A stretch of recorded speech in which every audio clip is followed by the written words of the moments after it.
வணக்கம். ஆகாஷ்வாணி புதுச்சேரி செய்திச் சுருக்கம் வாசிப்பவர் வீரமணி. 2025ஆம் ஆண்டிற்கான இந்திய கடல்சார் வார நிகழ்வில் பங்கேற்பதற்காக பிரதமர் திரு நரேந்திர மோடி இன்று மும்பை செல்ல உள்ளார். அங்கு கடல்சார் தலைவர்கள் மாநாட்டில் உரையாற்ற உள்ள அவர் தொடர்ந்து உலகளாவிய கடல்சார் தலைமை நிர்வாக அதிகாரி மன்றத்திற்கு தலைமை தாங்க உள்ளார். கடல்சார் துறையில் ஒத்துழைப்புகளை உருவாக்குவதற்கு இந்த மாநாடு பயனுள்ளதாக இருக்கும் என்று பிரதமர் தமது சமூக ஊடக பதிவில் தெரிவித்துள்ளார். போர் நிறுத்த ஒப்பந்தத்தை ஹமாஸ் அமைப்பினர் முழுமையாக நிறைவேற்றாததால் காசா பகுதியில் தீவிர தாக்குதல் நடத்த இஸ்ரேல் படைகளுக்கு அந்நாட்டு பிரதமர் திரு பெஞ்சமின் நெதன்யாகு உத்தரவிட்டதை அடுத்து இஸ்ரேல் படைகள் நடத்திய தாக்குதலில் குறைந்தது 38 பேர் கொல்லப்பட்டனர். காசா தென்பகுதியில் இஸ்ரேலிய பாதுகாப்பு படையினர் மீது ஹமாஸ் அமைப்பினர் தாக்குதல் நடத்தியதை அடுத்து இந்த பதில் தாக்குதல் நடத்தப்பட்டுள்ளது. சரக்கு மற்றும் சேவை வரி குறைப்பு மூலம் சுற்றுலா பயணிகள் பெருமளவில் பயனடைந்து வருவதாக மத்திய அரசு தெரிவித்துள்ளது.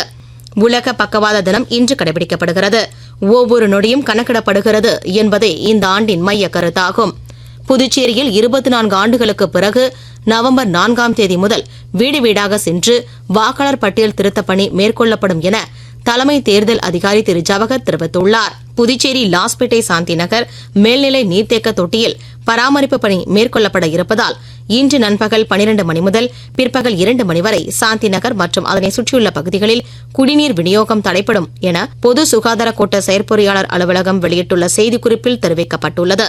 ஆஸ்திரேலியா இந்தியா இடையேயான 5 போட்டிகள் கொண்ட T20 கிரிக்கெட் தொடரின் முதலாவது போட்டி கான்பெராவில் இன்று பிற்பகல் 1:45 மணிக்கு தொடங்க உள்ளது.